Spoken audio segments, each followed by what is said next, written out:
Welcome to Tasting Wine. I'm Haley. I'm Toth. Today we're tasting wine. We're trying whatever's in this box. Oh, I this wonder what that monstrous is. box. I just don't want it to fall forward. I know, I'm actually a little nervous. Alright, it should be in there. Dun, dun, dun, Da, da, dun. da. This is it Venoge? Venoge. Venoge 1996. 2000, no, nope, No, 1996. the 96. So what is this? 20? Oh my gosh, okay, that fell. I know, right? I'm like, okay, Alright, let's okay. be a little bit more careful. I'm notorious for here. breaking things. Yeah. Super cool box. This box. It's kind of the reason why we bought it. You always get sucked in with the box. I know. But and these glasses are cool, and I like that they didn't put like their logo on it, so that way you can just use them for whatever Use it you want. for whatever. Use it for whatever you want. So this is like their vintage line from Venoge. We've done another video on Venoge, but I'm excited to try this. Yes. This will be the oldest champagne we've ever had. Yep, 1996, King Louis the 15th. Yep. Okay. Okay. Okay. That's a nice, cool yellow color. Yeah. What is that smell? Golden apple. Golden apple, but there's like some mushroominess in there. Yeah, I guess it is kind of mushroomy, huh? It's mushroomy. It's like sautéed mushrooms. Mm-hmm. And it's like a little bit of like earthiness. It smells like divine. Like this smells incredible. This may be one of the coolest smelling champagnes I've ever tasted. There are like no bubbles though. Look I mean, at that. There's look like how old none. it is though. I know. I It's guess I got haven't had a bubbles. champagne that hasn't really had bubbles before. I Okay. think it does have a little bit of kind of like buttery toast, but it's not really in your face. I think for me the dominating sort of smell is that kind of golden apple skin Yeah. with some like sauteed mushrooms. Yeah. Oh wow. Yeah, so I just tried it. It's got a really stiff backbone of acidity right up front, but then it softens and kind of opens up, and super, super long, little bit of that mushroom, more on the side of like pears and apples, I would say. Like yellow pear.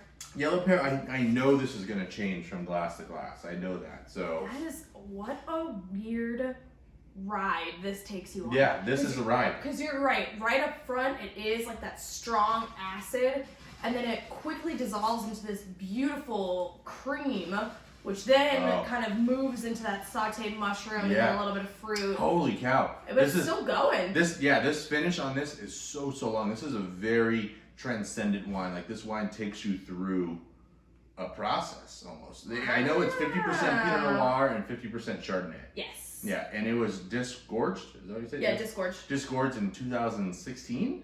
2016. So like it hung on to the leads for a long time, for 20 years. And that's kind of similar with what they do with the P2 and P3 Dom Perignon, is they let that stuff hold on.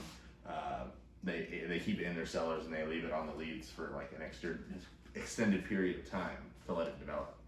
Yeah, this is. You seem confused. I'm you a little seem bothered. No, I'm bothered. I'm just like, wow.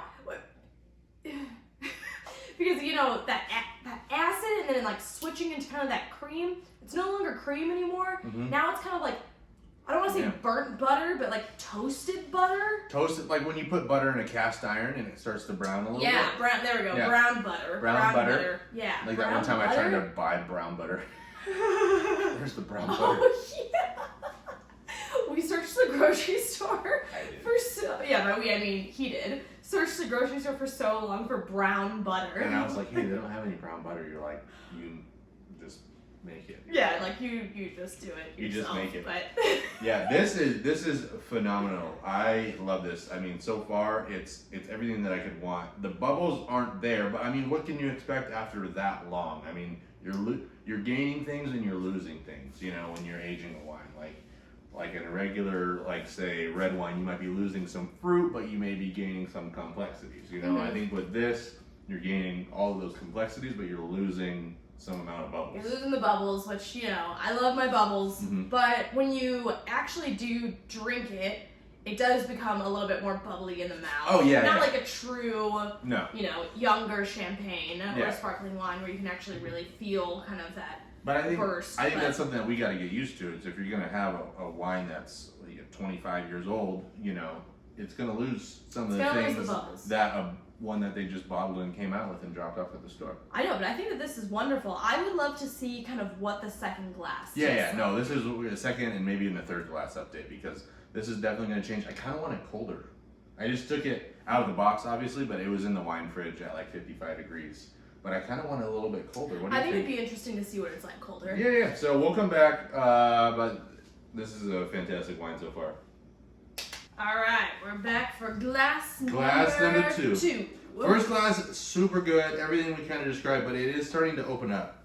Yes. And Ooh, more bubbles on this one. Dare I say more bubbles? The first glass, I mean, this second one, it's got more of that mushroominess and some of that brown butter. I'd say a little bit fresher. Yeah, fresher. Than it was previously. Fresher is a good one. Okay. Taste-wise, though, a little bit colder this time. Popped it in the fridge just to cool it back down.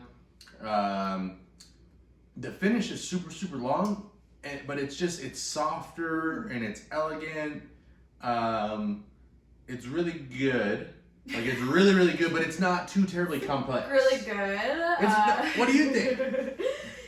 I honestly don't think that it's changed that much. No, it hasn't changed too much. And I thought that it was going to. Yeah. But it hasn't, and that's not necessarily a bad thing. I think that it's still very wonderful tasting. I think if you're that type of person when you are looking for champagnes and you love that like buttery toast, I think that this is like, and you want to ball out because obviously this is expensive. Yeah. I would say that this is for sure your go-to. Yeah, because this, I mean, to get those mushroomy type of foresty flavors and smells, I feel like you have to wait years, like this, as these grapes were picked in 2000 or 1996. Like I was 5 years old, or 6 years old. I'm like, that's crazy to think about. I was 35 years old. I was 30. So wow, Cougar. But yeah, I still really, really love it. I'm not knocking it in any way. Would I buy it again?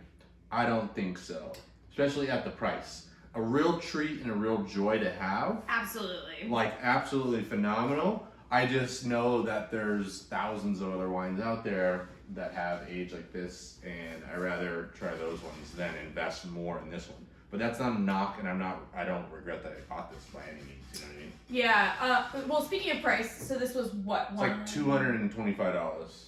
Oh my god, okay, awesome. Like $160, okay. So $225. That's with the gift set. I think you could get a bottle still for around $180. Oh, okay. Yeah. So because we got the glasses. Yeah, you get the glasses and the cool box. And honestly, I think it's worth shelling out for the really cool box. And these glasses are worth it alone.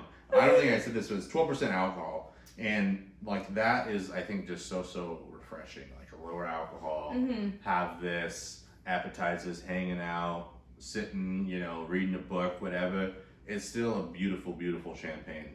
But nothing's really changed too much. So I don't know if something does change on the third glass. We'll let you know. But what do you think? I think that it's pretty much the same, other than, and I'm not sure if it's a temperature sort of situation, but the like browned butter, it's obviously still there. It's a little bit more muted and a little bit more like rather than like a punch in the face, like literally drinking the browned butter. It's a little bit softer. And then I think it does get into like a really nice kind of like vanilla-y cream, kind of vanilla bean flavor afterwards, which I think is very pleasant. I mean, the taste lasts so long too. Like this is like a minute, you're still tasting it. It's kind of changing the whole, like it coats your whole mouth, even though there aren't that many bubbles. Once you drink it, like you said earlier, the bubbles kind of do expand in your mouth. And it's just all that surface area in there. So when you compare this to like the Prince's Venoge, which one would I rather have? Honestly, I'd rather have this one because of those mushroomy flavors. Because the regular Venoge doesn't have too much of the creamy brioche-ness. It's kind of like more on like the acidic side with like the lemon and honeysuckle and things like that. Whenever you have a chance to open up something that's 25 years old, it's just a real treat. Like that's not something you get to do all the time or ever, Yeah, I think it's really nice to have more of those like earthy tones in a champagne. So I think that this was definitely a lot of fun to drink. Oh yeah, and still continue to drink. So I mean, not knocking it in any way. I give it a 10 out of 10. I think it's phenomenal. I'm just not going to buy any more. Well, now that we have the glasses in the box, I guess we don't have to pay the $225 next time if we do decide to get another one. If there was a Magnum of this, would you buy it? If there was I'd probably be curious. Yeah. To get it in a Magnum, you know, because Magnums obviously age a little bit different, and they tend to like age. I almost said weller and weller. Just a little bit slower, a little bit more balanced. Mm-hmm. You know, you have twice as much liquid, the same amount of air. Right. So I wonder how that kind of acid backbone, kind of right up front, how that would be. Like, would that still be present? Would it be kind of like substituted for something else in a Magnum? I don't know. I'd just be curious. And bubbles-wise, I think there would be more bubbles in a Magnum just because there's more wine, there's more pressure, you know, surface area, all that stuff. So, so maybe we'll get a Magnum. Who knows? We'll get a Magnum. We'll see. We'll see. But thank you for joining us here on Tasting Wine. You ever had a champagne that's 25 years old? You ever had one from the year 1996? We really want to try that 1996 Dom Perignon. Yeah. I know that. So if anyone wants to send that to us, please let us know. We'll give you our address. We'll review the heck out of it for you. We love doing that. But make sure you get out there, taste some wine, try something new. Let us know what you're trying. Like I said, recommendations on old champagne. Always a real gem to hear those ones. You can follow us on Instagram. Our Instagram handle is Tasting Wine Official. And we will see you on the next one. Cheers. Cheers. That was